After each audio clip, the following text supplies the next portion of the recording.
One of the first challenges for the association and its members in Canada going forward is to deal with the economic crisis. HAC is working with its members to help mitigate the effect of any costly and inefficient regulatory activity by our regulator. We're also working to help members implement safety management systems, because safety is a major issue in Canada, always is at the top of our agenda. We're working closely with HAI on a number of initiatives as they relate to best practices to try to promote safety and raise the bar in the helicopter community in Canada. The current economic crisis is hitting everyone. Our members are trying to control their costs, they're deferring discretionary maintenance, they're relying less on leased machinery and more on owned machinery. They're trying to avoid overextending themselves with the purchase of new machines going into bleak economic times. So they're regrouping in some ways as individual operators to brace themselves for the fallout from the economic downturn. American operators and both Canadian operators are remarkably buoyant about how long this is going to last and how deep it's going to be. There's an upbeat sense among the operators at the conference here, but they're making conservative decisions to protect themselves in the event that this lasts longer or is deeper than we expect. But you have to be an optimist when you're in the helicopter business, and you certainly see that optimism at the show here.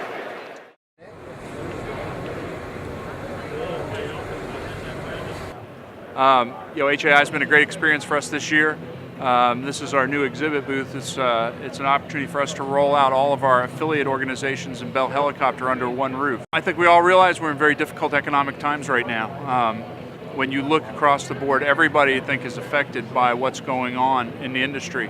What we found at Bell Helicopter, that we certainly see a change in demand just like everybody else. HAI has proved that out. We're talking to our customers, everybody's kind of taking a wait and see approach on what they're going to do and when they're going to buy a helicopter. So what we're doing is we're positioning it in a way that we can make it easier for them by providing a consolidated operation and give them everything in one stop. And I think that's what customers are looking for here at HAI. Who can give them the most for the least? And I think we have the opportunity to do that. So, our newest product, the 429, obviously it's a multi-configurable aircraft. EMS is certainly a big part of what we do, and one of our customers, along with offshore oil, law enforcement. But what makes this unique is we've listened to the customer. The customer told us what they wanted in an EMS helicopter, and we provide it. We've given a lot more space in terms of just floor space, where if you want to put two litters on, you've got the floor space to do it. The clamshell doors in the back open up. You're able to push a gurney right up and slide them right on. There's room for the crew. We just think it's got the power, the range that you need to really perform the mission. We're looking at the world market right now. With the economy, the way that it's stated as of late, it's been a little bit of a slowdown. We have a lot of business in New Zealand and Australia. Unfortunately, their dollar has taken a little bit of a kick in the market, but sales are still strong in that area, as well as North America, very strong still. So the market has softened a little bit, but we do believe that we still have a very strong market for our kits and our STCs and our AMO facilities that we do. We employ just under 60 employees right now. We have a full manufacturing facility. We manufacture all our own kits and our own parts, which is good for us. We don't have to outsource many things. We do outsource certain parts, but we try to keep a lot of that in-house for quality control for our customers, because it's our baby, so that's what we do.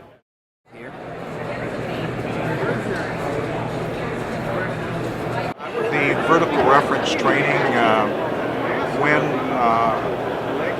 a developing pilot, a younger developing pilot, goes out to get his first job, the first thing that the potential employer is going to ask is, do you have mountain flying experience?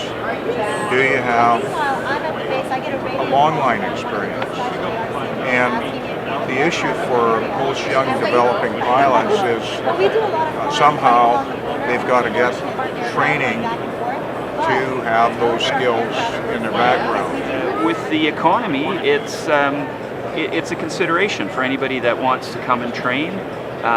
You think long and hard about spending that kind of money on training, but so far we've had no reduction in interest in the school. We have a lot of students. We're quite well booked up at this time. The rest of the year will tell. So far we've been fairly immune to the recession in the industry. We've also just been, it was announced at the Heli convention here that we have become the approved mountain flying training facility for Eurocopter. And that obviously is a huge feather in our cap. We're very proud to do that. We had Didier Lassalle, the pilot who landed on Everest, come and look at the school and fly with us. And he appears to be very impressed, and the approval actually went through. So we're very proud of that, and we hope to build on that relationship.